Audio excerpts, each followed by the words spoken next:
Are Wrestling. Olympic hero Kurt Angle, and you're listening to the We Are Wrestling Podcast. We Are Wrestling Podcast.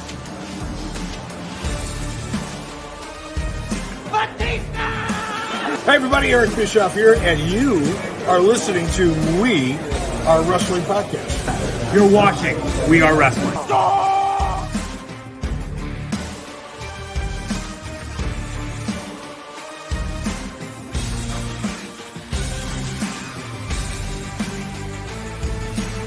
I'm the host with the most. You are by far the least intelligent. Stay tuned, listen to the podcast. Best one, Donnie, might teach you a thing or two.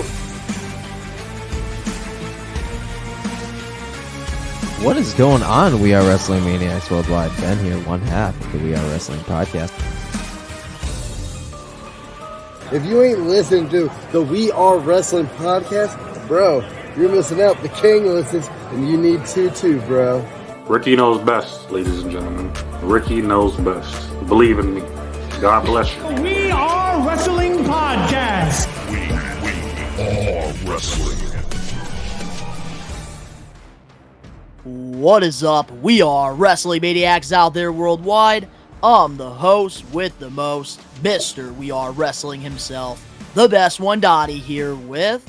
What is going on, We Are Wrestling Maniacs Worldwide? It has been here. Uncle Ben, America's favorite uncle in wrestling's punching bag. How you guys doing today? We got a pretty stacked and very exciting show to bring in for you guys today. But before we get into the obvious mumbo jumbo, Don, my guy, take it away. Yeah, this week we have a very stacked episode of the We Are Wrestling Podcast. And next week here on the We Are Wrestling YouTube channel, it's going to be an even stackeder week, making up words as we're talking here. If you're not a We Are Wrestling Maniac yet already and you're listening to this podcast on Apple, Spotify, wherever you get your podcast, give us a 5-star review. Not just any review, a best one review, and download the episode and give us a follow. But if you're not a We Are Wrestling Maniac yet already over on the YouTube channel where you get the best pro wrestling content, you get the video version of the podcast, you get reactions, you get predictions, you get vlogs, and you get live watch-alongs. And you're not a part of the thousands of subscribers. We recommend you to hit that subscribe button now, turn on the post notifications. Videos be coming out of nowhere like an RKO. And of course, you already know the grind is real.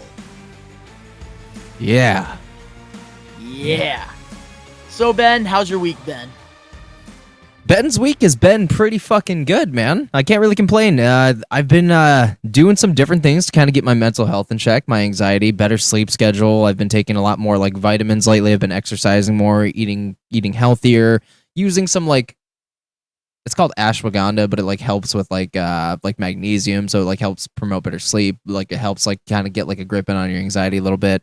I've been taking some like D3 and D12 vitamins, which help with like a lot of like your bodily function, heart function, all that stuff, and it just helps really like clear yourself. And ever since I've been doing that for the past week, man, like I gotta say, I think this is the most mentally strong I've been in a few years, probably. I think this is the most normal I've felt. Like I'm not riddled with anxiety and a lot of bad shit. Like I feel like I've gotten that in check lately, and I feel like I can feel it in my presence a lot more, if that makes sense. But yeah, dude, I'm doing pretty good. So I feel like that was like my high point for the week for me, is like kind of realizing that some of these different changes is working for me health wise. So I would definitely say I'm in good spirits this week. How are you been, man?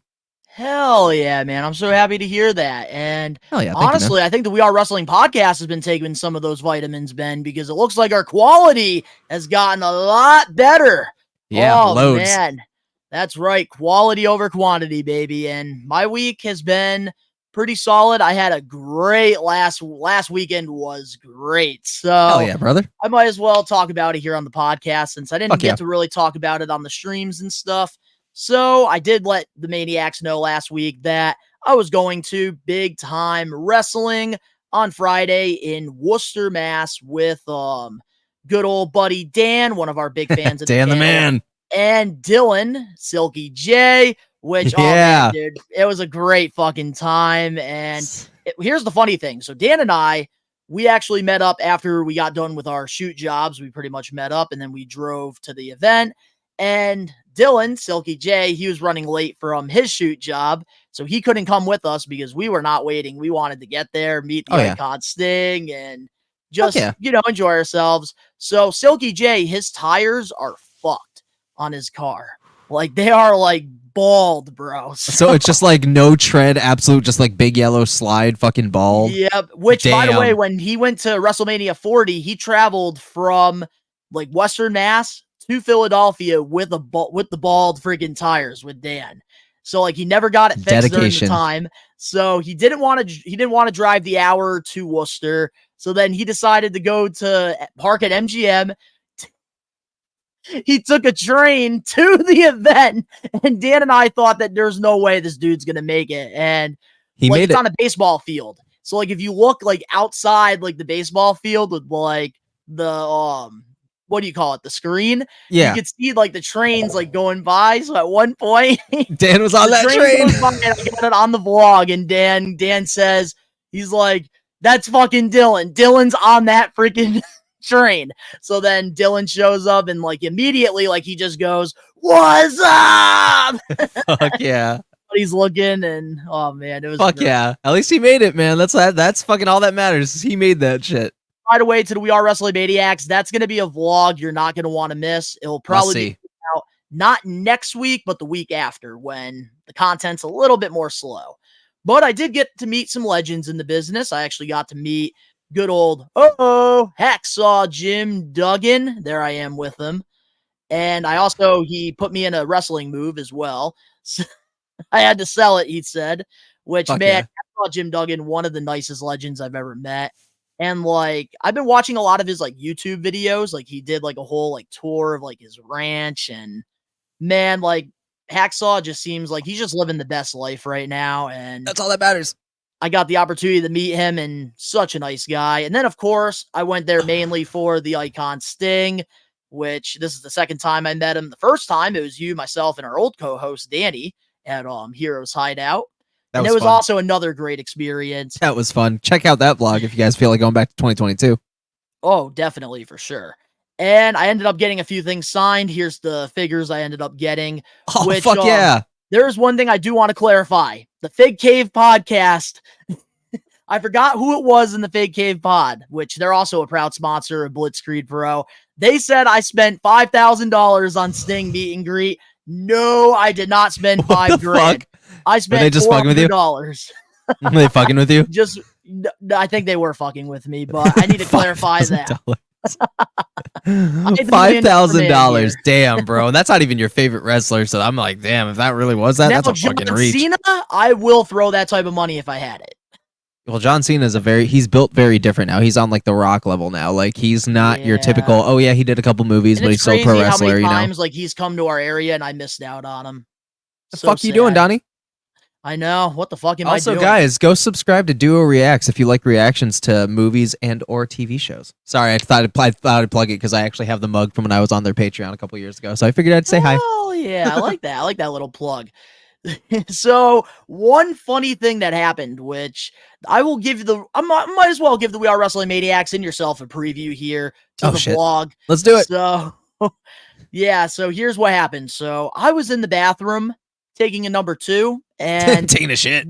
There was a bunch of people taking number 2s, I think, because literally there was somebody outside the stall, right? There's somebody outside the stall that was doing Hulk Hogan impressions. Oh, shitting while you were taking a shit, bro. Like, let it out, brother. So here's a little preview of it. It's fucking hilarious. I had to. Here we go. We're gonna train the lizard, man. We're gonna take Hulk Hogan's Real American Beer, brother. We're gonna put on the shelf, man. It's the flush for me. Some of that beer, brother. Some of that beer, brother. You guys get it, man. Absolutely, brother.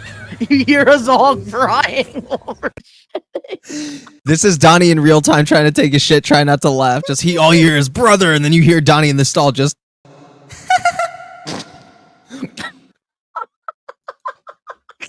But it was the funniest shit. Like, we're all trying not to laugh, and then you like, I heard like 2 stalls away from me, the guy goes, and he starts, and that wasn't even all of it either, but it was fucking hilarious. When you're trying to be quiet in the bathroom. Oh man. Like, I couldn't believe like when that happened. And then I guess after the show too. And then after the show, Silky J had to go use the bathroom and he started just yelling random shit.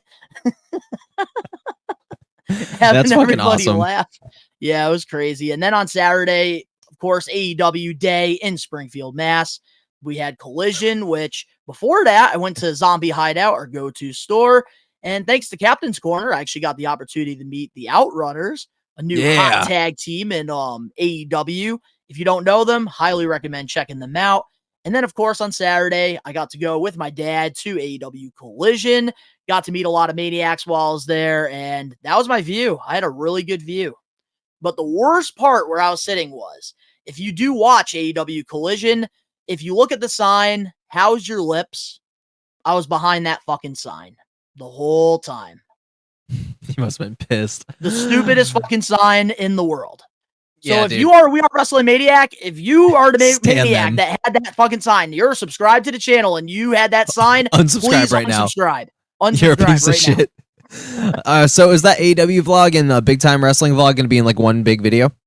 I don't know yet. I think because if it was the same weekend, I was gonna say if it's the same weekend, just throw it all together, bro. Make just one big ass video. Save yourself the time. I don't know. I might, but I think I might separate it because it will give us more content too in the process. Okay, that's that. Okay. You know what? As you were. Because the feels are very different with the vlog. Because of course Friday I went with Dan and Dylan. We were and then the other one's rowdy, your dad. And then I was with my dad on Saturday. Casual. Hell, fucking casual. It was a casual hangout night. We weren't outside. We were indoors, but we weren't home. Indoors. There's a but difference. We weren't home, so to speak. We were outside on Friday, but we were indoors on Saturday. We were inside. We were inside, but just not home inside. If you catch my drift. But overall, like, it was a great show. Like, I went into Collision with like low expectations. Okay. Because obviously, Dynamite's way better. And honestly, it's a flagship. I was very surprised on how good Collision and the AEW Rampage tapings were. I really enjoyed it. I thought every match really delivered. And it seems like AEW's really starting now, let to me get ask their you shit something. Together, low-key. How was the seating? The seating, dude, let me tell you. So, was it a full house? It pretty much was a full house. Like, they did obviously have some sections blocked off, like, WWE does. But Hard it was cam, filled but up. It was filled. I want to say there was like 3,000 people in there. Yeah, which still for fucking Collision good is not bad because that's solid. A week prior, I don't know where they were, but it was only 10% fans in the arena.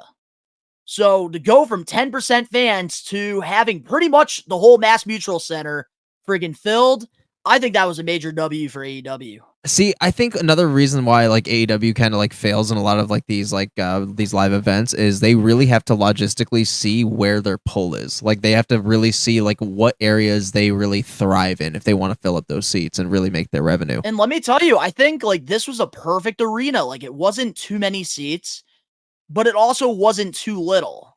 And I think like AEW should definitely come back to Springfield because the crowd was electric throughout the entire night. And people actually stayed for Rampage too. I've noticed too also though, I've noticed that with most cities like Springfield where it's the birthplace of a famous sport, for example, basketball, I think that it is going to be a reoccurring spot, just like if they were to ever come to Holyoke. I mean, I don't see why they would. I don't know where here in Holyoke we have to like fucking throw an AEW show, but like birthplace volleyball. Like think about those Lambooks. I mean, hey man, there's some collisions that it's all it would take. It's all it would take. That's all it would take. But either or, maybe they could have Ring of Honor in their gymnasium. Okay, let's go. Let's get on with the show. All right, now you're just being a dick. Let's go. Let's go. But dude, no, but in all seriousness, like the crowd was really good, and I think AEW might come back. Tony Khan, when he was coming out doing his little things in between, he was very happy. Bro, before we like continue on with the show, I'm gonna end my piece. I'm gonna put my piece on this before we go on. It was weird seeing fucking Dominic, our fucking Mayor Sarno, our mayor of Springfield, with fucking Darby Allin. Like, that was the weirdest fucking sight, and it also made me realize, damn, Darby's kind of tall. I'm like, Darby's kind of tall, bro, because I thought he looked short as fuck on camera, but like, he's a taller dude, because Sarno's not a short guy. It's not even just Darby with like Dominic. Like, it was just the weirdest group of people they chose to go to that thing. So they had obviously Smart Mark. It made sense because he is from the area. And then they had the Outrunners, who are just very outgoing. They're old school. They should have had Jericho or like Swerve. Maybe had Darby. But hey, Darby is still a very solid representative, and they're also trying to push him too. So it's like, if you're going to be AEW World Champ, you're going to have to meet these people. You're going to have to fucking meet these bigger figures, you know? That's like, why I think Darby, like, he had the biggest pop of the night too. AEW wants to be as big as WWE. They're gonna, if that's the case, eventually, if they get that big and, you know, get on a hot streak, they're gonna be meeting bigger people, bigger artists, bigger, you know, figures that are in politics. Like, they're gonna be presenting a lot of these things. So it's like, he needs to do that now. So it was great seeing it, but it was also, again, very weird. All right, that's all I had to say. Very weird. All right, so now with that being said, let's get into the power of the poll segment. Every week, we recommend all the We Are Wrestling Maniacs to go to the We Are Wrestling YouTube channel, to our community tab. We give you guys exactly 1 week to vote, which, if you guys want to vote for next week's Power of the Poll, it is available now over on the YouTube page. Last week, we asked you guys, who is your favorite character for Mick Foley? And you guys chose Cactus Jack, which you guys are all fucking delusional. It should have been Mankind, but it is what it is. So this week's Power of the Poll, we asked you guys, who has the worst costume in professional wrestling, which there were 4 options. So Ben, you want to hit that beat and let's show the results.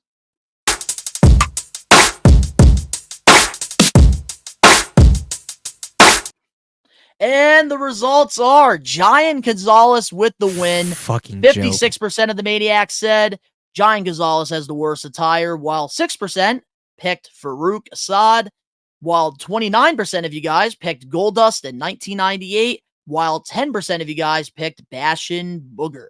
What's your thoughts on the poll, Ben? All right. So, Giant Gonzalez, all it is some dude's fucking pajamas with some fucking abs and muscles painted on it, and then they fucking hot glued some fur on certain places. I mean, there's not much you could have done with Giant Gonzalez, considering the dude literally looked like a giant ape anyways. And y'all think it's fucking... I'm actually going to use that. Never mind.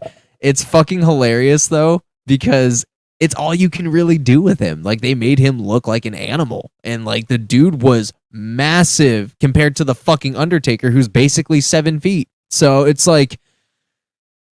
there's only so much you could do, but holy fuck, what is that, dude? One of the worst WrestleMania matches of all time, him versus Undertaker. My fucking God, what the fuck? Because the dude couldn't wrestle. They just had him because he was huge. That's it. The dude could not fucking wrestle. You know what the most fucked up thing is, Ben, about that match? What? Giant Gonzalez, like, Undertaker didn't even pin him. They DQ'd him. That's fucking nuts. But who do you think Giant Gonzalez though definitely deserves to win on this one? Absolutely. Because at least the other ones were creative. Homeboy after Giant Gonzalez looks just like an X-Men character, and then you just have Goldust, who's like Farouk Assad looks literally like Farouk Assad. So they made him look like Desaad from fucking DC Comics. So it literally looks like Desaad. Anyways, looks like Goldust just looks like he's at a fucking rave/BDM fucking place getting like things played with. And then Homeboy at the bottom, well, that just looks like a knockoff Vader where they took his fucking mask and put it on his gut. So, I mean, like, that's really it. That's really it. So, I mean, like, if we're going with the worst one, it's Giant Gonzalez.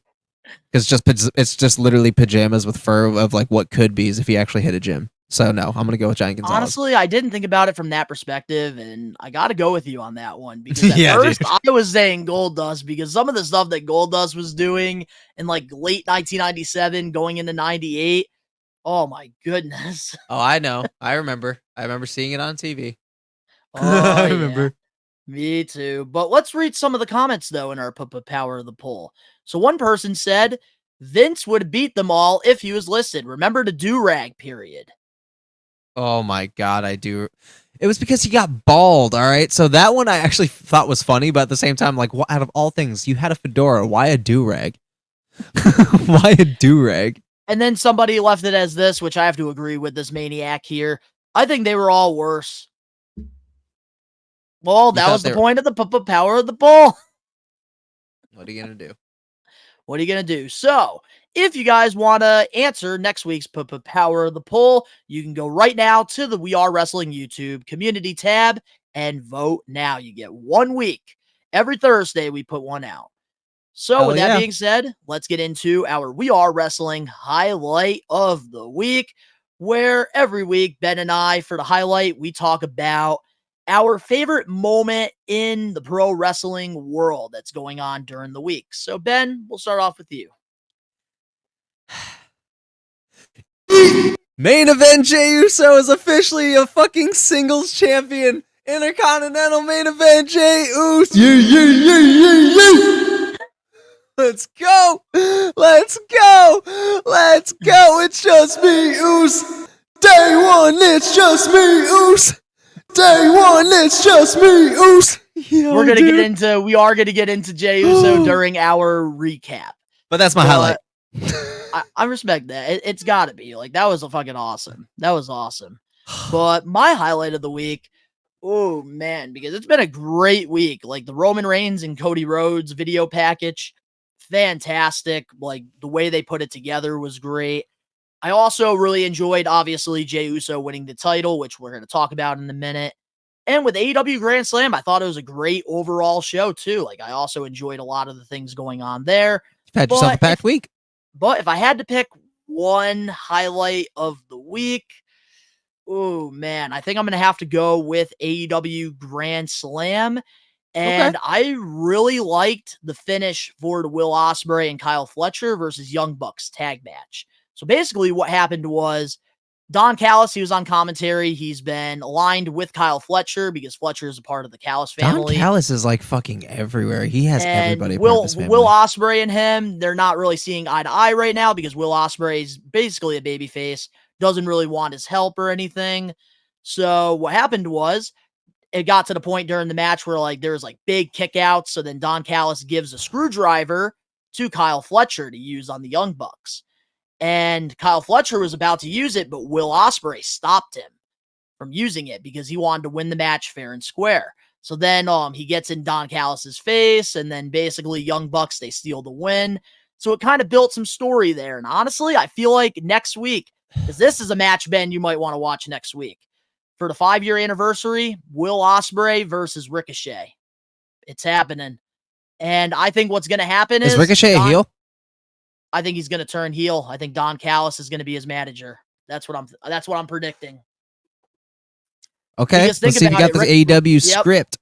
Yep, I got the AEW script. I think Ricochet is going to be heel. Everybody talks about how he can't cut promos. Well, you pair him up with Don Callis, who gets natural heat. It's going to be a perfect connection. I hope Don Callis is his spokesperson because Ricochet has the same problem that fucking Cedric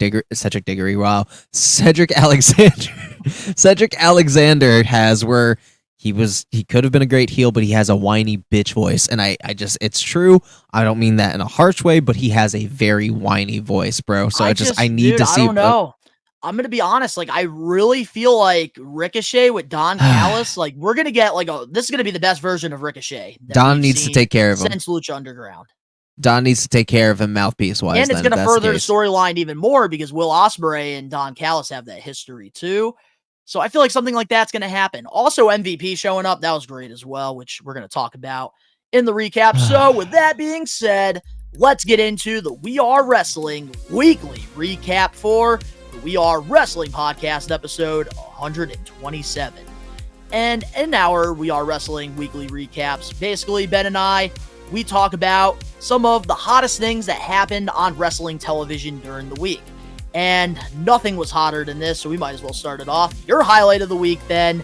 On Monday Night Raw, we saw main event Jey Uso win the Intercontinental Championship against Braun Breaker. What's your thoughts on Jey getting his first singles title? I remember last week you said there's no way Jey Uso is winning, and now look at him now. Okay, so where I have always preached that I will take it back whenever, I'm wrong, and I will take that humbleness. But what you forgot to mention was when I said that, I said in a perfect world, I want Jey Uso to take it. I said You in a did say perfect that. world. I'm not declining that. I'm not denying I didn't. My problem was I didn't know we were currently in the perfect world. However, I want this to be on Jey Uso. I don't want what his dad's input have anything to do with this, because I know Rikishi's been fucking flapping his has-been ass gums all over fucking social media about his feelings, even though this ain't about you right now. This Wait, about I'm your sorry for son. interrupting real quick, Ben. By the way, I know last week I talked about in the getting put over, we're putting over Rikishi, not fucking happening now. Okay, well, we'll get to who we decided to Yep. throw in the mix instead. But I hope that that's not the case. But obviously, Jey Uso has beyond deserved this for a long time. Let's get real. Jey Uso, out of his tag team birthright, was the only one out of the two to really maintain and show that he is a singles star with or without Jimmy.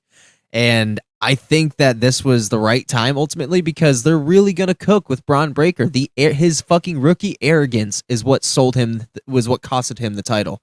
And I love that it was to nobody other than Jey Uso. And Jey Uso, out of the entire bloodline, is the only one really that won. He's the only one that won. If anybody won out of that entire situation, it's main event Jey Uso. And I am so fucking glad that they striked the iron while it was hot. It took a little time, just like LA Knight, who has been doing this a long time too, and is roughly around the same age, a few years off, but roughly around the same age, was able to capitalize this and pull it off too. So to have our Intercontinental and our fucking United States champion be both hot fucking baby faces, the hottest fucking single stars we have right now in the mid card. What a fucking time to be alive, bro. Who thought at this point in this year in 2024, Jey Uso and fucking LA Knight would be fucking the mid card titles? The champions, rather. Who would have thought? Dude, honestly, I am really happy with this. Who would have thought? For me, it was a win-win. Dawn of the baby faces, bitch. Doing the live watch along, it was a win-win because that's what I like. When matches are unpredictable.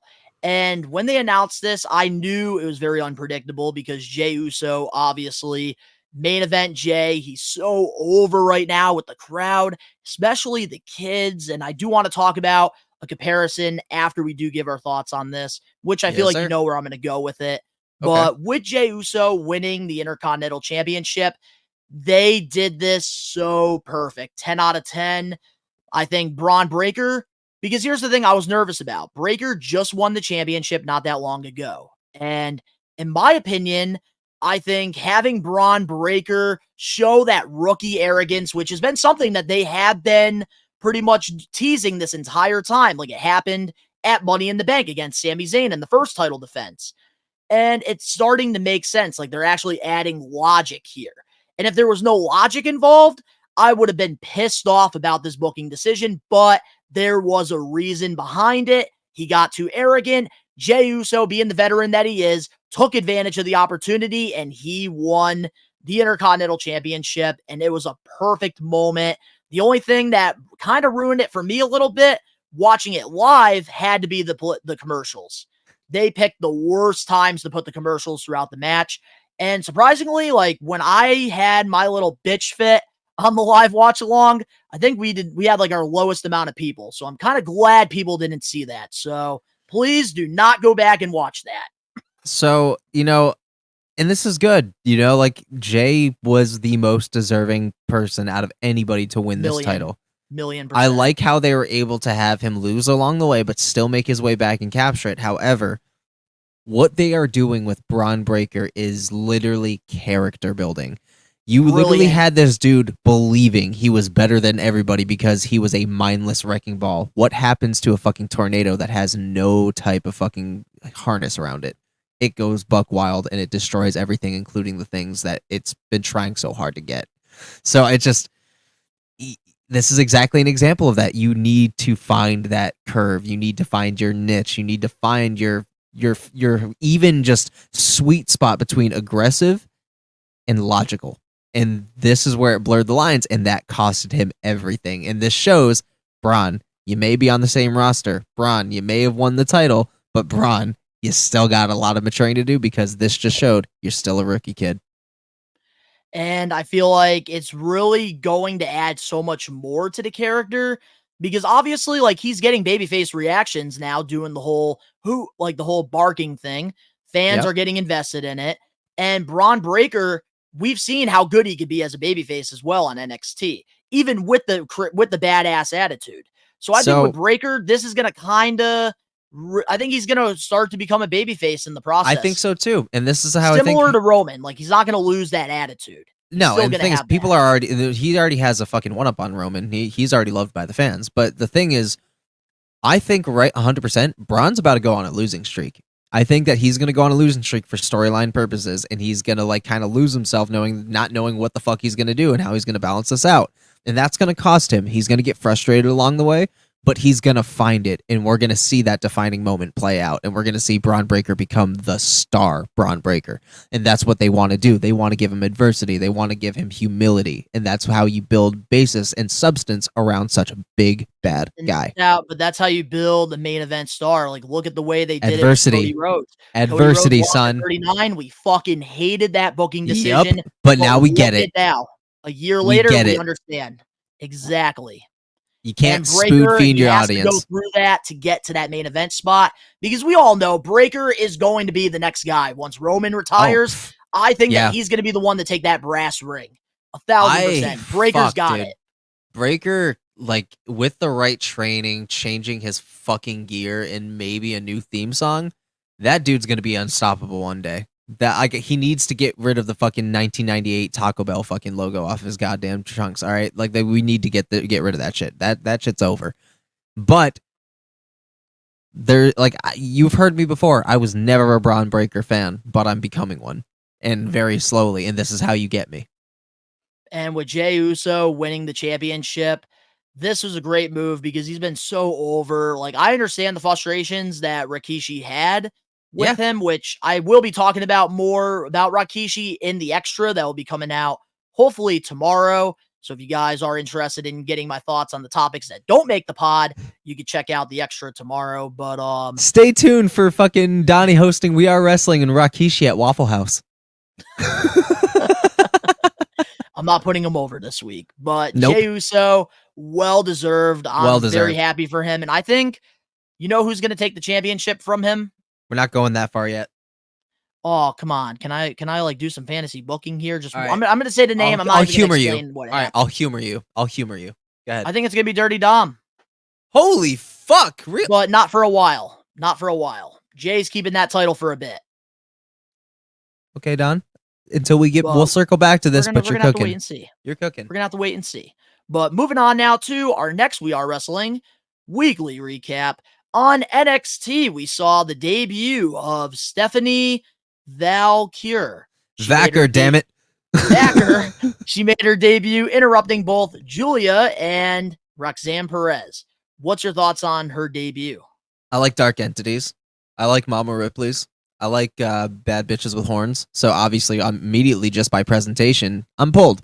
Now, what kind of promo can she deliver? And I heard from what I've been told, I don't know if it was Julia or if it's Stephanie Vacker, she's hardstyle, right? Or is it Julia that's hardstyle? I believe both of them are, actually. This is going to be very interesting in the fold for NXT, but that's what NXT needs, and honestly, I'm here for it. I don't know much about Stephanie Vacker to really give, an opinion. I will take a quick look at the segment itself here in a little bit, but I'm excited. I like new talent, and dude, WWE's been cooking with all of their signings, all of their NXT debuts. Like, even myself, as a casual scroller to the fucking WWE official Instagram, where you guys can follow them obviously too if you're not already.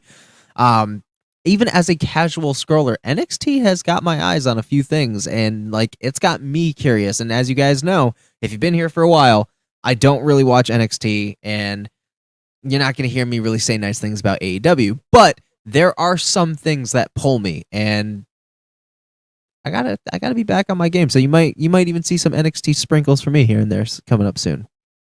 Well, next Tuesday, I will be live for the CW premiere of NXT. So if you are going to watch it, Ben, I will be here live. So if you do want to join me, just let me know on Tuesday night. Yep. And I believe I'll CM circle Punk back will to be you. there. So it's Oh, going to be a okay. really good So, show you know, in Chicago. You know what? Fuck it. Why not? But sprinkle me in there. Sprinkle me in there. Alrighty. Well, I did watch the segment back. I usually will only watch things that interest me with NXT. I won't watch everything. If something stands out to me, like the whole Zachary Wentz and Wes Lee storyline, I'll give it a click. Anything with All Ego Ethan Page, Trick Williams, I'll give it a click. If it involves Tony D'Angelo, I'll pass. But when it does come to the women, they have been killing it over in NXT. And I will say, I was a big fan of the way they did it with Julia. I thought that her debut was fantastic on, I believe it was NXT No Mercy. I think that was the last one. And I thought that they did a great job of the presentation and stuff. I think with Stephanie, they should have waited. Just having her via satellite, just being a part of the question thing for their match. I didn't like that. I felt like maybe they should have had her showed up at the end of the women's title match. Really? I don't know. I felt because first impressions are everything. And I felt like it was just weird just having her on the satellite. They should have had her show up during the first episode or at least show up on video during the premiere where more people are going to be watching. I mean, yeah, that makes sense. Okay. But I do love the way that they've been building Julia. I think having Funaki there with her, to translate the stuff that she's saying, because she is still working on her English. I think that's a great pairing there. I think they did a great job doing it. And I love the NXT crowd because instead of just going, what? if you don't understand what somebody's saying, cook. They actually didn't, they probably didn't even know what she was saying and they were clapping. They're cheering for her. So I really hope that transitions more with Japanese wrestlers in the United States. Oh, yeah. More Mouthpieces fans are important. Can just show more proper respect. Yeah. But honestly, I thought the segment was good. And I got to say, Roxanne Perez, she's somebody that has been really impressing me. I feel like since winning the championship at first, there were still a lot of things she had to work on, especially promo work. But I feel honestly, the last 2 months, she has really come out as her own.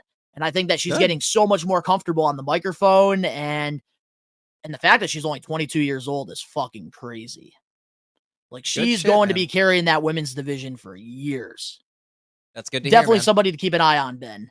But moving on now to our next weekly recap. AEW Dynamite Grand Slam. We saw Hook defeat Roderick Strong. And after the match, he gave the FTW title to his father and retired it.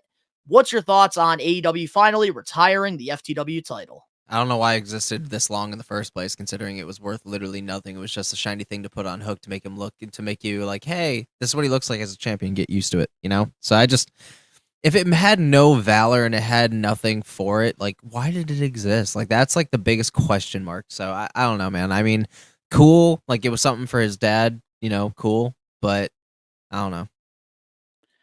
Yeah, so honestly, with the FTW title, I never really cared for it being a AEW fan since day one. It's never been considered a real title. But I will say, instead of just disrespecting the title, I really do like the way that they approach this whole situation here with the FTW belt. I think, honestly, giving the championship to his father in New York, which Taz is, they're both from New York, I think that was a great way to kind of retire the championship with honor and class. I think they did a good job there. With the 24/7 title, we saw Nikki Cross, I think, throw it in the trash can. So I kind of like that they didn't do something like that. Yeah. With the belt. And I'm very excited to see what Hook does next. I think they did a great job here, closing this chapter in his career. And it honestly has me interested in seeing what's going to happen next. I hope that him and Samoa Joe team together, maybe win the tag titles because the chemistry's been there a little bit, or he could finally win a singles title that actually is a championship that actually counts. Maybe. But I thought it was pretty good. But moving on now to our last weekly recap on AEW Dynamite Grand Slam. We saw the debut of MVP. trying to recruit Swerve Strickland into his new Hurt business. PW Insider has confirmed that MVP has signed with AEW. The two sides have came to terms on a deal about a month ago. What was your thoughts on the debut? I mean, it was coming, and it's just another disgruntled person leaving because he hated the booking, and we're going to be getting a lot of fuck WWE references again, and we're back at this, even though... I don't know about that. I don't know, man. He's been vocal as fuck about it, dude. Like, I don't know if you've been reading up on the shit he's been saying. Like, dude, he's... yeah. Yeah, and I have a feeling that may or may not translate... I don't know if it's going to translate to TV or not, because that's like one thing too. I know you absolutely hate her guts. I'm only going to say this one time. Mercedes Moné, she does talk a lot of stuff about WWE because reporters ask her questions on it. But when it does come to AEW TV, she doesn't bring any of that up. So I hope with MVP, he does the same thing. Yeah, but MVP has also got, the miles logged in, and, he's got... Anyways, we're not gonna stop that. We're moving on. In terms of the deal, I think it was obviously, a good business decision on his end. I mean, the Hurt business were hot. Yeah, I don't even understand why they were broken up, but if he can get it to work in AEW, man, bravo. MVP is, he's one of those people, like, whenever I think about MVP, in terms of advocate, I think of, William Regal, I think of fucking Paul Ellering, I think of fucking Paul Heyman. Like, I would put MVP in that category, so I think that he's an asset, so it's a good signing. Yeah, I think that this was a great move, and I'm tired of, like, the narrative going around, like, when AEW guys go to WWE, people make it a big deal. And then, like, when WWE guys go to AEW, they make it an even bigger deal. And I feel like change of scenery is always a good thing in wrestling because it makes it feel fresh. And with MVP, like, the dude really wasn't doing anything with Omos. Like, that was a freaking disaster fucking pairing to begin with. But I will say, I think they did a great job here because going into this, like, they did announce that Prince Nana was going to give an update on Swerve since obviously he got written off of TV after what happened with Hangman. But I do think, like, overall, they did a great job here with MVP.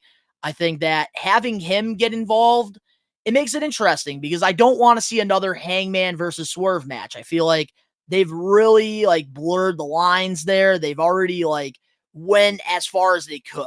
And I think they need a break from each other. So, like, thinking about it, when Nana was coming out, I was sitting there with my live watch along, and I'm just like, what can they do with Swerve? Please tell me we're not getting Hangman and Swerve again. And honestly, bringing in MVP and, like, doing this whole, like, Hurt Business 2.0 thing could definitely be something interesting and something new. And I think that it's interesting because obviously with Swerve Strickland, he's pretty much been a babyface a little bit. Like, he's kind of like, he's still very serious, but not as serious as he once was because of the whole dance thing with Nana. So MVP wants to really bring back, like, the old Swerve. So I think it's definitely something interesting to look into. And I hope Swerve doesn't join MVP because I think that this could be a really good long-term program. Okay. But very interesting. I think they did a great job with, like, the way that they did it with MVP. But up next, we have the comment of the week. And, of course, the We Are Wrestling weekly news and rumors.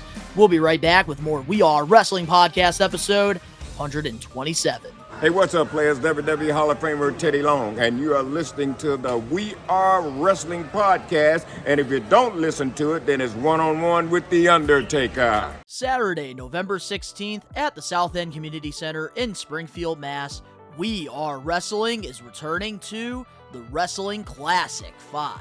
Zombie Hideout and Captain's Corner is putting together a lineup full of wrestling legends and Hall of Famers you have the opportunity to meet. Some of the big names you can meet includes good old Jim Ross, JBL, Shelton Benjamin, Donovan Dijak, Deborah, Hacksaw Jim Duggan, and many more stars to be announced. We Are Wrestling will be selling exclusive merchandise you can only find at the Classic, and for the very first time, we'll be recording a special bonus episode of the We Are Wrestling podcast. We highly encourage the We Are Wrestling Maniacs to come to our booth and hang out with us. You can interact and meet the best one, Donnie, Ben and Ricky Knows Best. This will be the best wrestling classic yet, and it will all be happening on Saturday, November 16th at the South End Community Center in Springfield, Mass. Get your tickets now at www.zombie-hideout.com. We're back, and if you have nothing going on Saturday, November 16th, come out to the Wrestling Classic 5. It's going to be one of the biggest wrestling conventions in the New England area. We Are Wrestling. We're going to be having our own table. We're bringing in Little Guido, Nuncio. So if you do want to meet Nuncio, he will be at our table all day long. We're also going to be vlogging. It's going to be a great time. How excited are you for the Wrestling Classic?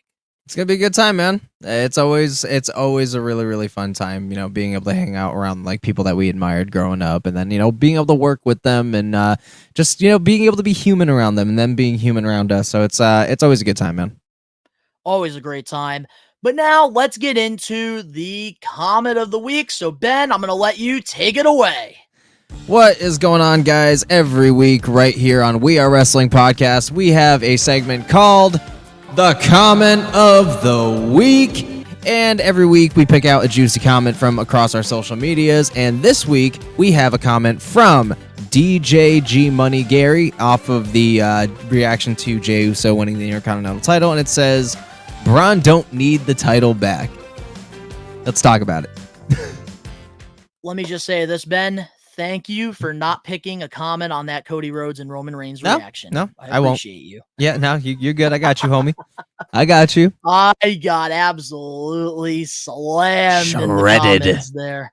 Yeah, I got squashed. It was a squash match. It was, he got buried. Buried alive. But honestly, like, getting into it with Braun Breaker, so the comment was he doesn't need the championship. Am I right or wrong? He doesn't need it back. Okay, he doesn't need it back. That I agree, because Braun Breaker is a bigger star than the Intercontinental, and I would love to see him win the World Heavyweight Championship or the WWE title sometime. I want to say maybe like the end of 2025, definitely 2026. Yeah. Ooh, honestly, 2026, have him win the Rumble. Ooh. Let's wait until 2026. Yeah, because Gunther's still got some time on him. So let him do some programs with some of the top heels in the company for the year of 2025. Going into 2026, have him get that moment. Yes. Because I think that'll be enough time. Yeah. He doesn't need the Intercontinental belt. Yeah.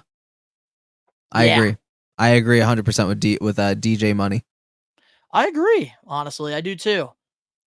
Well, thank you so much for your comment, DJ G Money Gary. And if you guys want your comment right here featured on Comment of the Week, all you got to do is comment across our social medias below for We Are Wrestling or the YouTube channel and leave a juicy comment. And if your comment is juicy enough, it'll be sizzled right here on Comment of the Week. Finn. Great segue. So now with that being said, let's get into the We Are Wrestling weekly news and rumors, where every week Ben and I, we talk about all the latest news going on in the pro wrestling world, and it's gotten so crazy that I have to do extras friggin' after the podcast to give you guys even more friggin' scoop and keep you guys in the loop. So, our first We Are Wrestling weekly news and rumors is about somebody I feel like we don't really talk about often here on the podcast, somebody I feel like we definitely should talk about, and I think we both can give some pretty decent inputs on this one. Booker T thinks Adam Cole got lost in the shuffle in AEW after being super hot in WWE. On his podcast, Booker T commented on Ethan Page's rise in NXT and said, and I quote, Ethan Page in NXT, he really wasn't that relevant. And then coming to NXT, man, the guy, he's a star. I mean, everybody knows Ethan Page right now. He's the guy that's doing a hell of a job. Then you've got guys who let's just say, for instance, Adam Cole. Adam Cole in WWE. In NXT, he was super, super hot. I mean, I had touted this guy as being the next Shawn Michaels. That's what I said. I said that, and then he goes to AEW, gets lost in the shuffle. Really don't hear a whole lot from him. What's your thoughts on Booker T's claim saying that Adam Cole is more of a bigger star in NXT than he was in AEW as of right now. Well, as of right now, it's kind of facts. But I'm not going to discredit his whole run with MJF. I'm not going to discredit like any of that because that was honestly some great fucking storytelling. That was probably one of my favorite stories of all time in feuds in AEW history. I will say it's kind of a bad time to comment on it, man, because like dude just is going through a divorce. He's moving back to PA by himself. He's focusing on his Twitch shit. So it's like I don't know how much his longevity and like the long haul of AEW for his run's going to be, but I do see him back in WWE very shortly. Like I think that once his contract is up, he's heading home. I don't want to say he got lost in the shuffle. I just think that due to circumstances, things just didn't pan out the way that we wanted them to, especially with his injury. Again, the divorce possibly that may or may not be happening. Nothing has been officially commented on, but I don't even think they're married. I think that they're just dating. Well, either or, whatever's going on. Still a lot. It's still not stuff. And, it's still not like a good time to say that he got lost in the shuffle where he's got other shit going on right now. So I can agree with, the lackluster run, but I can't agree with saying he got lost in the shuffle. But I will say that 100% Adam Cole is NXT. 100%. But I do also back him up on saying that he could have been the next Shawn Michaels. 100%. That dude had the Riz. He had the fucking moveset. He had the fucking everything. He could have been Shawn 2.0. I'm not saying that that's what we're aiming for, but he had that fucking potential to be of that greatness in WWE had he stayed. But I think the product for where Adam Cole was to now is a lot different. So I think if he goes home, which I think is going to happen after his contract runs out, which is pretty fucking soon here if you think about it, within like the next year or so. But you also got to add the time with his injuries too, because I think that also is a factor in I think all the WWE and AEW contracts. That also depends on the person. I've noticed. I've also depend on like some people they'll let go. So it's also again it comes down to circumstances. It depends on like what conversations are had, what the deal is. Some people, who knows? Tony could be like, you know what? Out of all the storylines I have lined up, all of the plans I already have, maybe it is more beneficial for you and me to go our separate ways on good terms so that in the future, if you do want to come back, we're solid, And I think that for Adam Cole, that could be a possibility because AEW has a stacked lineup of things going on right now. And Adam Cole could be lost in the shuffle if he just wants more TV time. So I would think logically about this and maybe have those conversations, even just premeditatively, just to know that everything is on the table. Yeah, I definitely have to agree with some of the stuff you did say. I think you made definitely some really good statements there. But I feel like the term lost in the shuffle, I feel like isn't the right term to use here with Adam Cole because it's just lackluster. Like injury, because here's the thing, like most of his AEW run, unfortunately, has been injuries. Like CM Punk. He's just like CM Punk. Also, the Lucha Brothers, which they're rumored to be going to WWE anytime now, which I believe on one of them, they made a post like, thank you. Like, is that Penta and Phoenix? Yeah, Penta and Phoenix, the Lucha Brothers. But here's the thing with Adam Cole. Like, he's been injured with some serious injuries throughout his run. He had a really bad concussion a couple years ago, and he was getting a lot of momentum before he got hurt. And then I believe he injured his leg during a spot at Grand Slam last year as well. Yeah. So like when it's all said and done, like it's like basketball. A lot of the times, like when a player gets drafted very early in like the NBA draft, like with the number 1 or number 2 pick, pretty much you expect them to be like the next star in your team. They're going to lead you to the promised land. And sometimes their careers, they get injuries. And a lot of people will use that term. Oh, they're washed. They're lost in the shuffle, wrong team, this and that. But a lot of the times, like, I don't like when somebody says, like, oh, this person's a bust due to injury.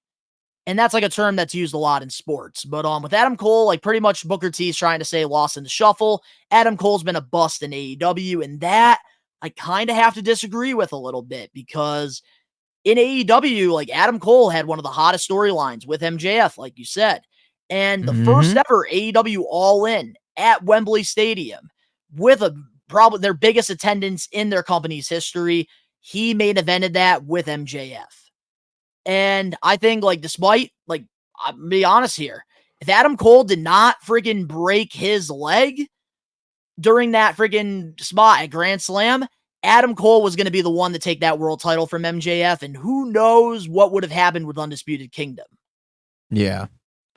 But his run in NXT, though, I will say this, because even though I'm more of an AEW fan than I am NXT, I will say this.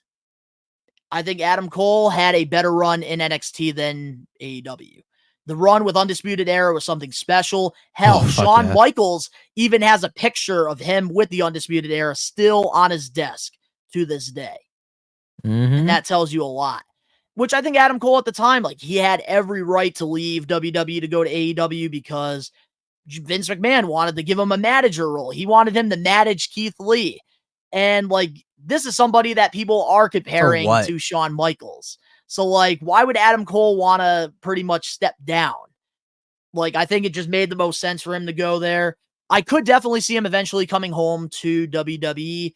But with, like, the way that the locker room's been, like, I feel like Britt Baker's going to be the one to leave and go to WWE. Let's hope fucking not. She'll be fired real quick.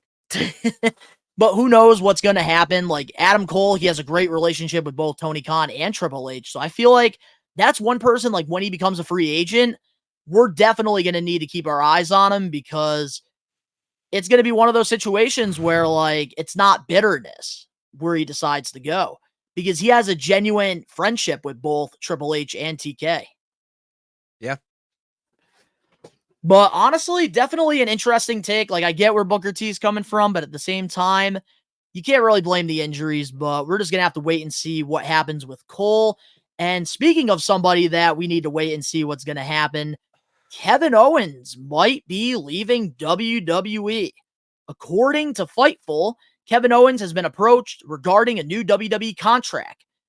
AEW is expected to make Kevin Owens a big offer if he comes available, which as of right now, his contract is expiring in May of 2025. So, with Kevin Owens, do you see Kevin Owens leaving WWE? Oh, absolutely. And he'd be smart to. I mean, the dude hasn't won a fucking singles title in what, 10 years? 8 years. That says everything. 8 years. So he'd be smart to. If he wants to stack on his resume and he wants to fucking, keep on doing the Kevin Owens thing or Kevin Steen thing, then yeah, he'd be smart to leave. Because then he would be able to build out elsewhere, I mean, the dude's still got years on him. Let him be useful. Here's my thoughts on this, and I've been saying this a little bit on the live watch-alongs. I think if Kevin Owens does not win the WWE Championship or the World Heavyweight Championship by the time that contract, the time strikes, and it expires, Kevin Owens will be going to AEW. I think, especially because he is a family man, so with AEW, he is going to be working lesser dates, even though WWE is starting to go down with the lesser dates as well. But with KO, honestly, like, I think he's done everything he possibly can in WWE. And it's the same thing I said about MVP. Like, sometimes a performer just needs a change of scenery. And I think if there's somebody that's not going to get lost in the shuffle in AEW, it's got to be Kevin Steen. He's close friends with the Young Bucks. A lot of people don't remember that, but they pretty much, like, came up together in Ring of Honor. Because Kevin Steen was a main event guy and he was a draw for ROH. He held the world championship multiple times for a very long period of time. They really built the company around him. And honestly, I feel like he's one of those guys that could be a needle mover for AEW. I think given the right storyline, the right circumstances, I think Kevin Owens will definitely become an AEW world champion if he goes there. And I could see him winning the title like right away. And then eventually, I think Will Ospreay beats Kevin Steen for the championship. Like, there's so many guys that I could definitely see great programs with because Kevin Steen, Kevin Owens, he's very charismatic. And I think that's something AEW needs. They need somebody that can connect with the audience. And if there's one person I watch on WWE TV, especially on SmackDown, that connects with the universe, it's Owens. So honestly, I want to see it happen. I want to see KO go to AEW. Let's freaking spice things up. Tired of people playing it safe. Fuck yeah. But moving on now to our next We Are Wrestling weekly news, we got a massive update on Big E and his future in professional wrestling. Recently on Sports Talk Philly, Big E has revealed that he's getting scans in 3 to 6 months and will sit down to discuss a return to wrestling if doctors clear him to do so. And pretty much here is what has been said. I'm just taking every day as it comes. I know it sounds cliche, but I get scans again in another 3 to 6 months. And if they look great and the doctor says it's healthy for me to go back, then that's something we'll sit down and talk about. But I try not to spend too much time worrying about things I can't control. It's nice to know that I am getting the opportunity to get back in the ring and I could do it healthily. Then let's do it. Let's attack it fully, but if not, I know exactly what I want to do and I'm excited about that path too. So, what's your thoughts on this medical update by Big E? I'm happy for him. There's some hope and like light at the end of the tunnel. I think that he's got good charisma. I think that I think he's great. Now, this is where I'm probably going to sour a lot of people's mouths. I've never been a Big E fan. I've never saw him anything more than generic. Like he's just a generic. I'd put him as a mid-carder. I think that he's, entertaining on the mic, but in terms of I think that him winning the WWE championship was kind of weird. I don't know. I want that for him because it's what he loves to do. I hope that if he's able to do so, he's able to do so safely, take those bumps safely. But I'm not one of those people that's in a rush.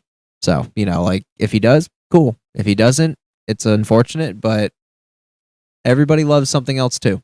So, again, I'm not really, yeah. I'm going to be honest here, Ben. I'm not the biggest Big E fan either. Like, I do respect what he does as a professional wrestler, just like yourself. But my favorite moment with Big E had to be like back in like NXT with like the old school days, like when he was doing the 5 count. And I also did like the heel New Day at first, like with Kofi and Xavier when they were heels at first. But like, I don't know. I just never been the biggest Big E fan. I think he is a good talent, just not my favorite. Like everybody has like their preferences. Big E's not one of them for me.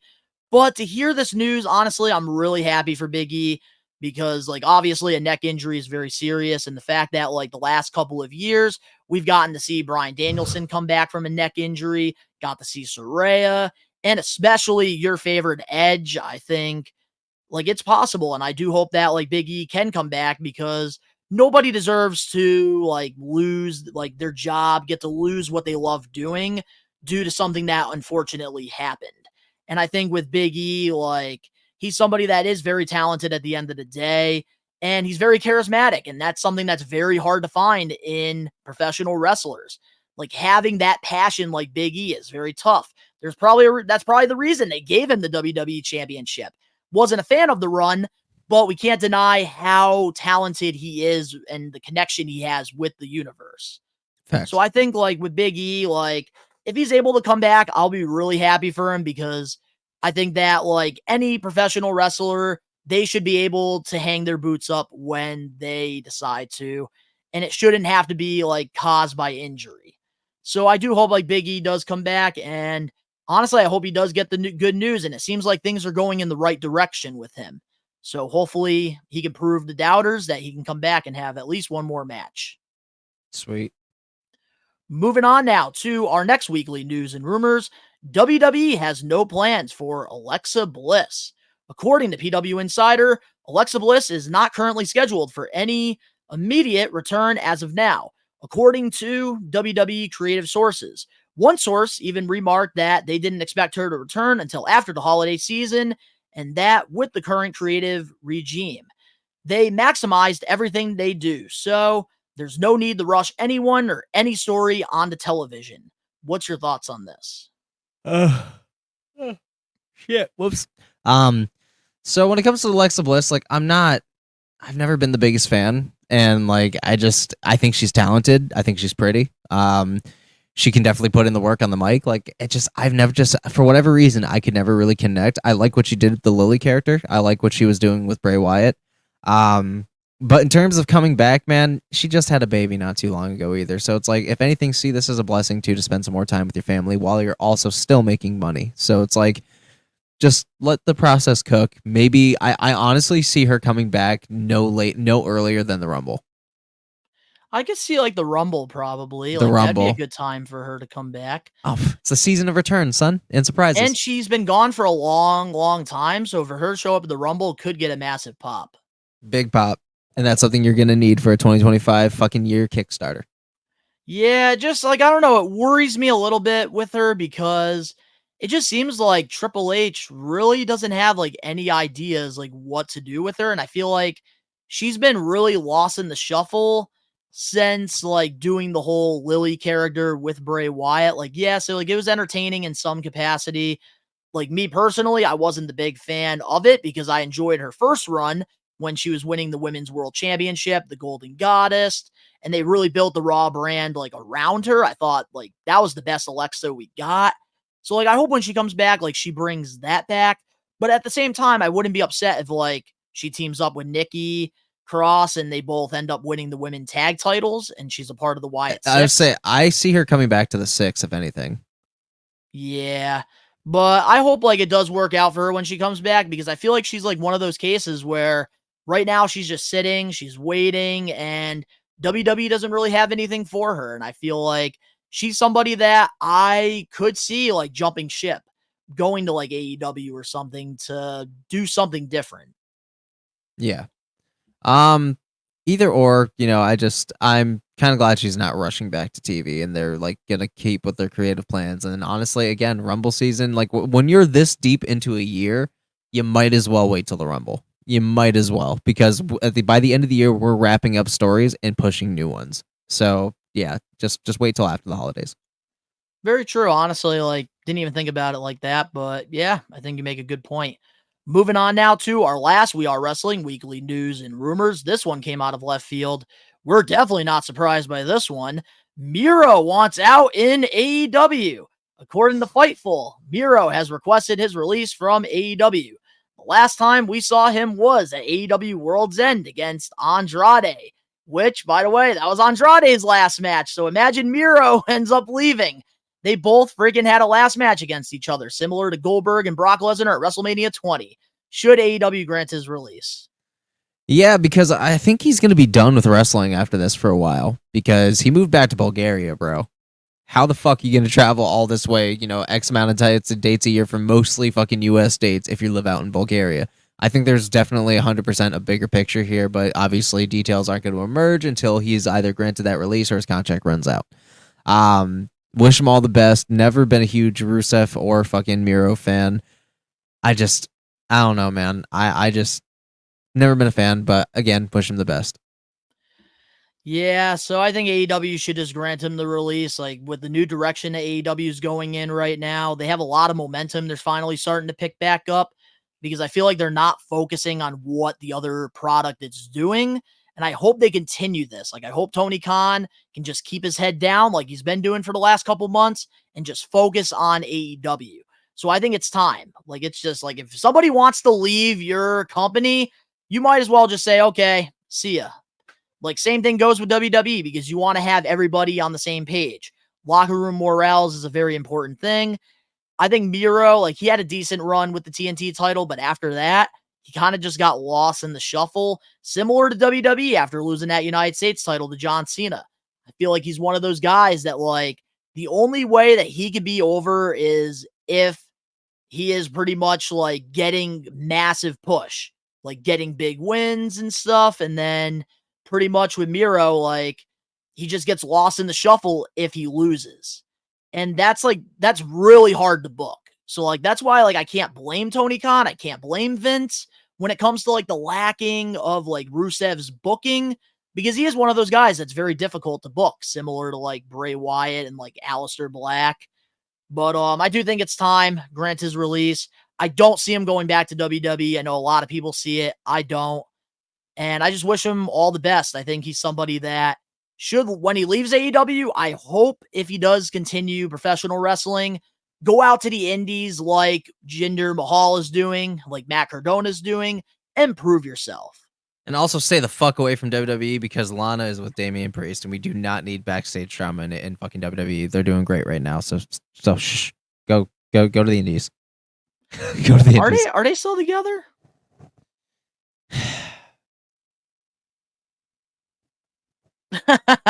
We're just gonna leave it as that. So up next, we have our Getting Put Over segment, and of course, the main event topic.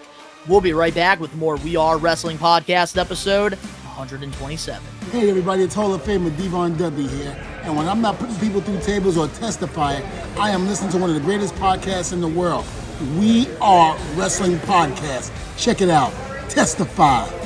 Collecting has always had a special place in my heart, going all the way back to when I was a kid. I remember my parents taking me to Toys R Us and waking up on Christmas morning to a bunch of new action figures. I had bins filled with thousands of rare WWE, WCW, ECW, and TNA figures through the years until, unfortunately, I ended up selling my whole childhood without knowing the true value of my collection. 2 years after I made that horrible decision, the pandemic hit, and I realized there was a part of me that felt missing, and that was collecting. My whole life, I've loved collecting wrestling figures, wrestling memorabilia, classic video games, Nickelodeon stuff, sneakers, Funko Pops, and even Angry Birds. As time went by, I decided I wanted to get back into collecting, except this time, document it and rebuild my collection over on Best One Donnie. So, if you want to go back into time and relive my nostalgic memories, subscribe now. We're back, and before we get into the We Are Wrestling Getting Put Over segment, just a couple things. First and foremost, next Friday night, if you are in the Enfield, Connecticut area, Blitzkrieg Pro is putting on a show. Cool to be you, and We Are Wrestling is sponsoring the Kevin Blackwood versus Sammy Diaz match, and it's looking like a very stacked card. And if you want to hang out with us, we will be at the show at the Pierogi Hall in Enfield, Connecticut. And also Old School Phil will be ring announcing. So if you want to see Phil absolutely botch wrestlers' names, come out to Blitzkrieg Pro on Friday, October 4th. And that's not all, because Blitzkrieg will be having a couple shows coming up as well on Saturday, November 16th, and I believe December 14th, if I'm not mistaken. So Nice. They are going to be going out strong for the rest of 2024. But another thing, too, next week here on the We Are Wrestling YouTube channel, we have lots of awesome content coming out to you guys. So I highly recommend hitting that post notification, because there's going to be a lot of live streaming. There's going to be a lot of videos coming out next week for the We Are Wrestling podcast. Ben and I, we've decided that instead of doing an extra for the Vince McMahon documentary that you guys are all waiting to hear our thoughts on, we're going to do a whole We Are Wrestling podcast episode on the documentary itself. And usually a lot of the times when it comes to like a PLE or a pay-per-view, it's hard to really just talk about the news because there really isn't much to talk about. So this was Ben's idea, and I think we're going to go with it. Next week, we're just going to do our review on the actual episode of the podcast. Hell yeah. And also, too, next week for Monday Night Raw, I'll be live. NXT, me and Ben, if Ben does end up watching NXT, we'll be doing a live watch along there for the CW premiere. And Wednesday for Dynamite 5-year anniversary, I'll be live as well. And then, of course, Saturday for Bad Blood, Ben will be over here at the Best One Studios, so we will be doing a live watch along. I'm sure Ricky Knows Best will come over. We're going to have a good time. And yeah, we're going to be eating good too. So it's going to be a crazy week. And we have Blitzkrieg on Friday night, which is nuts. We have the Bad Blood predictions. So there's going to be lots of awesome content coming out to the channel next week. So highly recommend you guys hitting that subscribe button and turning on that post notifications. Woo! So with that being said, We Are Wrestling Getting Put Over segment, where every week Ben and I, we pick one past, present, or future professional wrestler and we put them over. Last week we put over the wise man, Paul Heyman. And this week I was going to pick Rikishi until he was not happy about his son Jey Uso winning the Intercontinental Championship, basically saying how friggin', it wasn't as big as it should have been. Like, you wanted him to win the title, he wins the title, and it's not freaking happy. You're not happy about it. But now we are going to be putting over somebody that is in the Bloodline family and somebody who I think is very underrated that definitely deserves his flowers, definitely deserves to be put over, and that is the Samoan bulldozer, Umaga. Yeah. Umaga, which, oh man, somebody who I think is very underrated, great heel during the Ruthless Aggression era, and somebody that definitely deserves his flowers. I hope WWE puts him in the Hall of Fame at some point. Oh, dude, fucking ASAP too, and he's the father of Zilla Fatu as well, you know, and brother of was he Rosie's? Was he? We're not gonna get into that, but like, he was in a tag team with Rosie, right? Yep, 3-minute warning, Danny's favorite tag team of all time. 3-minute warning, yeah. We gotta put the meme picture in there. I do love how by the end of his, his life and his wrestling career, though, he was a fucking mean fighting machine, dude. And that dude was built up on the likes of like Mark Henry, Kane. Like this dude was built as, just a wrecking machine. And his first few years as Umaga, well, his only few years as Umaga, was fucking incredible, dude. Like every time that dude came out, like you knew someone was getting wrecked. Like you knew someone was getting fucked up, dude. Like you knew that it was, and especially if it was against one of your favorites, you were genuinely scared for them. You were genuinely scared. I'm gonna tag myself in here. Tag yourself in. Obviously, you and I, we were kids during the Ruthless Aggression era, and my favorite wrestler of all time was John Cena. Yeah. And let me tell you, going into 2007, New Year's Revolution and the Royal Rumble, I was scared that John Cena was finally going to lose the championship because Umaga, they built him when he made his debut after WrestleMania 22. He went on this undefeated streak. He was dominating legends. He was dominating every superstar on the roster.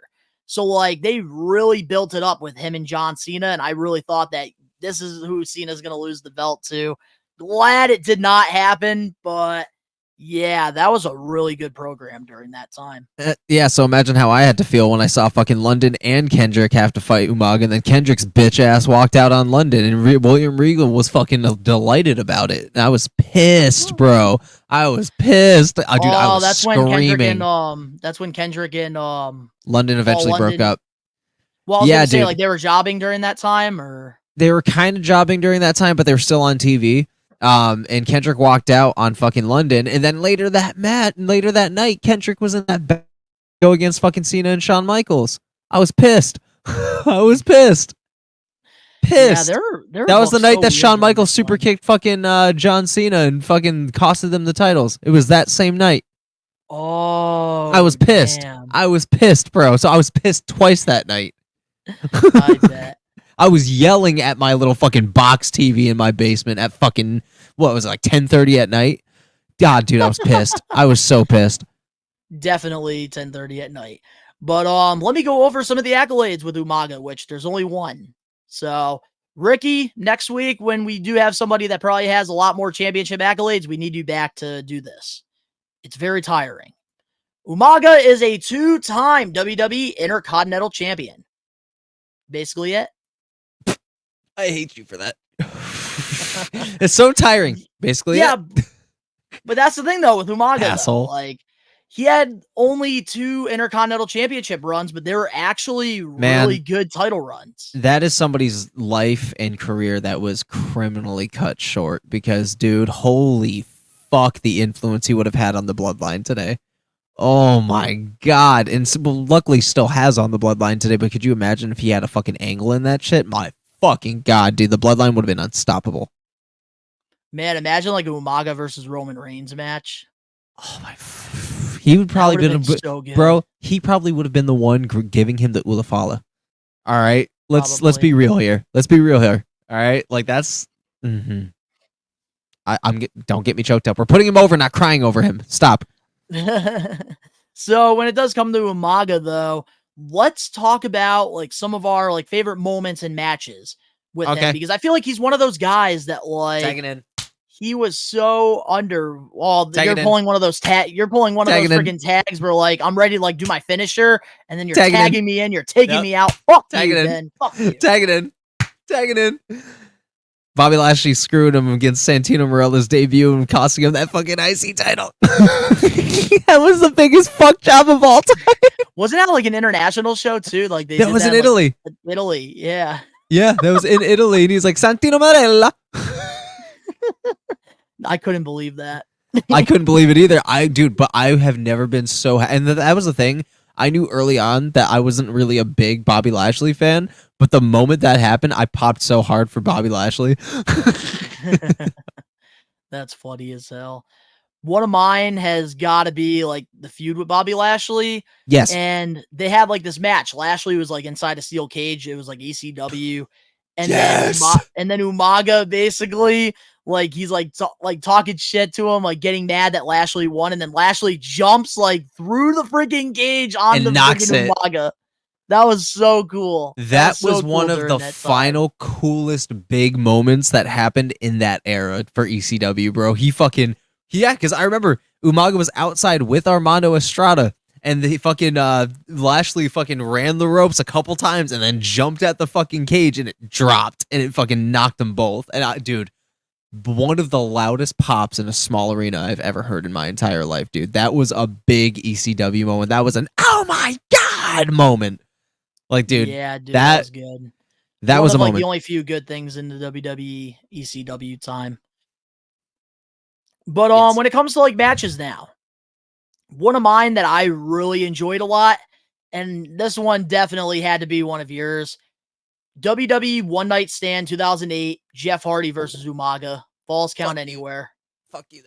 I was. What a match. What a freaking match that was. Like, it's one of the coolest spots in that match, though, had to be like they were like on the stairway, and Jeff Hardy just slides like on the friggin' railing and does like a clothesline to Umaga. Like, I thought that was like the coolest thing. And then he did the swanton off like the production truck. Man, what a great match that was. Yep. Like, I love when they do shit like outside the arena. Like, I'm kind of glad like with this new era in WWE, like they're doing that now with like Bronson Reed and Braun Strowman. So like, honestly, like it really brought me back to like the good Attitude Era days when they did that. Oh, absolutely. Absolutely, my man. I also want to talk about how fire this shit was. Yes! Yes! I fucking love this theme song. Yes! But yeah, dude, I had to just talk about how fucking tough his fucking theme song was, dude. Like, every time it played, someone's health was getting wrecked, and it was odds are one of our favorites. Yeah. Let me tell you one of the scariest moments as a kid, all right? I had the biggest crush on Maria. And when she had to face Umaga and hearing that dun dun dun dun dun dun, dun, and him just freaking giving her that Samoan drop, it just broke my heart. Dude was probably crying at his TV like, why'd you do that? John Cena, where the fuck are you? Do, do, do, do. And then Umaga beats the shit out of him and then goes back to dun dun dun dun dun dun dun dun dun dun. Yeah, we're basically putting over the theme song in this, so I'm getting put over. Just the fucking thumbnail of this video is just dun dun dun dun dun dun dun dun dun dun. Yeah, for the podcast intro. Dude, his theme song was so heavy. Like, could you imagine hearing that today? Zilla Fatu, when eventually he does debut and all of this shit is done, and you know he does eventually enter WWE, they better make his theme song something that has to do with that, like slowed down, something remixed of that song, because I need to hear it in arena again. I need to hear it in some capacity again. When he starts to decide to build rings and help out with the crew during indie shows, then he can. I wasn't gonna go there, Donnie, but yes, that's all I'm gonna say about that. I wasn't gonna go there, Donnie, but yes, but what's yes, another I match agree. that stands out to you, Ben? Can't see. That's the hard part. Is it's hard to nail down a particular match because Umaga lived during the time that we had school nights. I lived in a Catholic family. I was lucky to have a TV in my room to sneakily watch, and I had dial-up internet, so I didn't even get fucking like Windows and shit until a little bit later on. So I can't really lay down matches as much as I can moments, but I mean, I can tell you one of my favorite things is the go way right that ahead. William Regal pronounced Umaga. Umaga. His fucking mispronunciation. Like, Umaga was basically William Regal's Undertaker for Teddy Long. Like, that was basically his fucking wrecking machine. Because if you could probably make at least a 5-minute compilation of just fucking William Regal introducing Umaga. The same way you can make a compilation of Teddy Long introducing one-on-one with The Undertaker. Any You of could the probably baby make faces one. that pissed off general manager William Regal, he would have Umaga come out and beat the living You shit did out of him. not want that smoke, because that smoke was coming out of a bulldozer from Samoa. So yeah, no, you did not want that spike, because it was either going in your throat or up your ass. So I did do some research here. Like, I'll just name off the matches that I really enjoyed here. So here's the ones that I had listed. So I really enjoyed the Batista versus Umaga at WrestleMania 24. I thought that was a good one with like the Team Raw versus Team SmackDown thing they did every year. Also, I did enjoy his match against Triple H at No Mercy 2007 for the WWE Championship. And like, that's one thing about Umaga that I really want to put over. Like, yes, he's somebody that doesn't have a lot of championship accolades, but he was always really good at chasing the championship. Like, he was one of those heels where it didn't matter like who he was going against, whether it was Triple H, John Cena, Jeff Hardy. You believe that he can win the championship. And if it was one of your favorites, you were petrified that he was going to friggin' take the championship from your favorite. And that happened to me with John Cena. Also, one of his last matches with Extreme Rules 2009, him versus CM Punk in the strap match. Like, they had the bull rope like type of match there, which I really enjoyed. I did enjoy that match a lot now that it's coming back to me. I haven't really focused on Umaga like that in a grip, and that's like my biggest fucking like downfall is, dude, Umaga had for as short as it was for his stint as Umaga, dude, it was a decorative career, and he had probably the best mouthpiece for him that I hope is coming back soon. Armana Estrada, man, which, by the way, I don't know if you heard the news. I talked about this last week on the Extra that didn't make the pod. Yeah. Armana Estrada has signed a WWE Legends deal. So he might be making some appearances like for like the Legend Nights and stuff like that. He'll be in the new video games, wrestling figures. He needs to be in the bloodline is what he needs to be. And he needs to be their shaman, not their wise man. Yeah, that I do agree. But also, too, like, I really enjoyed, obviously, the match with Umaga versus John Cena, Last Man Standing, Royal Rumble 2007. Thought that was a really good match there. And I love, like, the spot, like, when, like, they pretty much broke the ropes and, like, Cena used it to, like, choke him. Yeah. I thought that was really cool. And the biggest thing I feel like you and I definitely have to put over with Umaga, best way to end this, has got to be that Samoan Spike. Yes. One of the most protected, one of the best finishers during the Ruthless Aggression era that was original. He made the Samoan Spike because he didn't just fucking spike it like fucking Solo Sikoa does. He picked them up and made them fucking flop, bro. Like they hit that ground. They hit that ground as hard as that spike hit them. So it was like a double car crash if you really thought about it. So yes, I will. One of the best sold Samoan spikes too. Like they made that shit hurt through the screen, bro. Like that. Yeah, dude. That was one of the best Samoan spikes. Injury. That yes, 100%, dude. One of the best maneuvers for one of the best hand jobs you'll ever get in pro wrestling. That's a good way to end it. So this week we put over the Samoan Bulldozer Umaga. With that being said, we always have to save the best for last, and that is the We Are Wrestling main event topic. And oh boy, this isn't about the documentary, but it is about the person that they made the documentary about, because apparently Vince McMahon, he tried destroying it. He didn't find it to be good shit. So pretty much here's what happened, ladies and gentlemen. Vince McMahon slams the Netflix documentary series. On Twitter/X, McMahon wrote, "I don't regret participating in this Netflix documentary." Participating? Go fuck yourself. The producers had an opportunity to tell an objective story about my life and the incredible business I built, which were equally filled with excitement, drama, fun, and fair amount of controversy and life lessons. Unfortunately, based on An early partial cut I've seen, this doc falls short and takes the predictable path of conflicting the Mr. McMahon character with my true self, Vince. The title and the promo alone makes that evident. A lot has been misrepresented or left out entirely in an effort to leave viewers intentionally confused, he continued.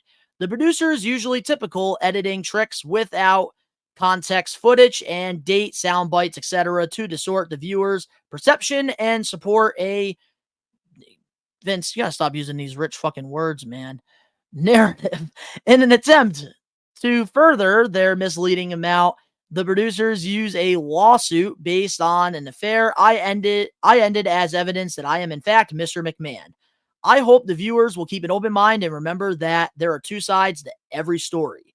And according to Dave Meltzer from the Wrestling Observer newsletter, McMahon made offers to buy the docuseries from Netflix last year with the intention of killing it before it airs. What's your thoughts on all of this without going into detail about the docuseries?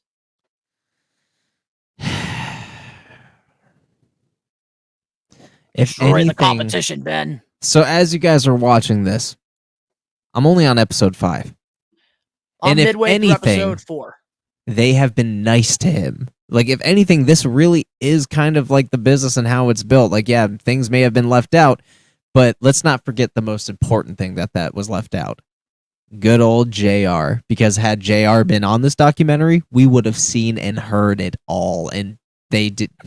It was smart not to have him on it. So I can't really say that they really misrepresented him, because this is shit we already knew. This is shit we already saw. This is like, I haven't really learned anything new. Like, this is just more perspective on the matter. And it was just kind of cool getting educated on like the history of the business and actually seeing his fucking dad.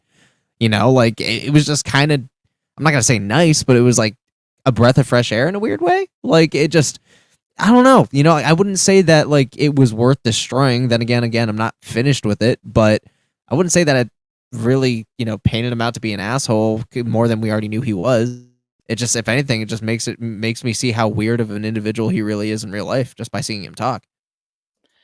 Yeah, and like also too, like for the first time ever, like he really addressed a lot of things himself, situations. Like, I know obviously we're going to be getting into this a lot more next week on the We Are Wrestling podcast. That was the most mind-blowing part of the whole thing, was just seeing him talk about things.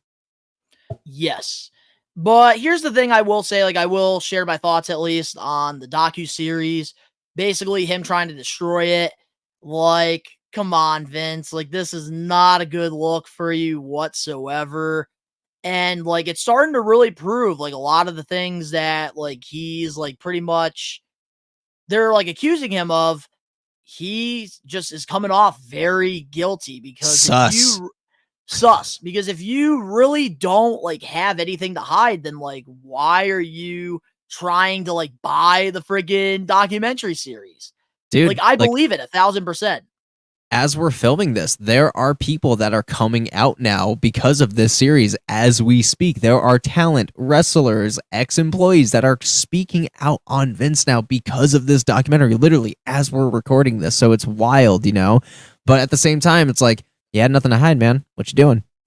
So, like, I'm with you on that. Exactly. And Vince destroying it. I'm glad that, like, whoever, like, is in charge of this whole docuseries, I am glad they didn't fold. I'm glad, like, because I even believe TKO even tried to buying it so that they didn't air it as well, from some reports I was reading online. Can't stop Netflix, motherfucker. So I am glad that whoever, like, was in charge of this docuseries, they still went through with it, because this is something that I feel like all of us real diehard professional wrestling fans, we want that closure with Vince. And yeah, it's important. This documentary, I think, is a great way to get people to really come out, just like the Nickelodeon docuseries that's going out. Like, there's been a lot of child actors and actresses who have come out about certain things, especially Drake Bell. And a lot of that stuff is just not okay. Mm-hmm. And I'm kind of glad that more of these people are coming out about these things. And Vince McMahon trying to destroy it, like, it just doesn't give a good look whatsoever. This ain't about cancel culture anymore. This is about accountability. This docuseries is about accountability, and that's the thing. Like, you got to take accountability for your actions. And Vince Especially McMahon, such heinous actions that he has committed over the years. exactly. And I am glad, like, the way that they have done it so far. And I'm just we're gonna close off this episode of the podcast because we got to save it for next week. Next week you get the juicy shit. Right now you just got a little taste. Next week when Ben and I finish the docuseries, because Ben is already at episode 5, I'm already halfway through episode 4. Yep. We are going to be doing an entire We Are Wrestling podcast on the Vince McMahon documentary. It's worth it. If there is any crazy news that happens, we'll talk about it before then, but we'll figure it all out. Like, maybe we'll even just do it extra and talk about, like, all the news and stuff, maybe before Blitzkrieg. Who knows? Fuck yeah, boy. But anything else before we close off this week's episode, Ben? Happy wrestling, ladies and gentlemen. Happy wrestling. And if you are going to watch our review, we want you to pretty much watch the docuseries as well, because we want you guys to have your opinions as well as we're talking about the stuff. So next week's episode of the We Are Wrestling podcast, next Friday, is going to be on the Vince McMahon documentary. I know there's a lot of other wrestling podcasters and YouTubers that are already on it right away, but Ben and I, we really talked about this, and we really want to take our time and watch it and really just consume everything that's going on, so that when we come on here, we're not giving you guys like a half-ass like review. We really want to dive into like all 6 episodes, start to finish. And we want to kind of see like what these wrestlers are going to say within the next week or so too. It's going to be Because some juicy might topics. even come out with some stuff, and that might even be some topics. So that'll be our main event. So honestly, guys, patience is key. And I'm telling you, it's definitely going to be worth watching, because Ben and I, like, we're already like really into this. So it's tough not talking about it right now, but we're going to on the We Are Wrestling podcast episode 128. So let us know in the comment section below all your thoughts on the stuff that we talked about this week on the show. I thought that this was a very solid one. I don't think Ricky Knows Best will be a part of next week's episode, because he does have very strong opinions about Vince. So we are trying to keep him away from the Vince stuff. But if you guys enjoyed this week's episode, make sure to smash that like button now. If you're not a We Are Wrestling Maniac yet already, subscribe, turn on the post notifications. We have lots of awesome content coming to the We Are Wrestling YouTube channel within the next week. We got so many live streams, so many videos, including the pay-per-view predictions. But if you are listening to this on Apple or Spotify, give us a 5-star review, not just any review, a best one review. Links down in the description below. You can go follow Ben and I over on our social medias, and you can go check out my toy channel, Best One Donnie, which I've been kind of taking a break this week, but I will be back at it hopefully next week or the week after. Ben, he is over on Twitch, going really hard on there right now, streaming away. He's giving me that Twitch. All the links down in the description below, but of course, all the We Are Wrestling Maniacs out there worldwide. Also, too, by episode 129, Ben will be helping me get this thing freaking going. So, to all the Maniacs, we are taking over. Peace.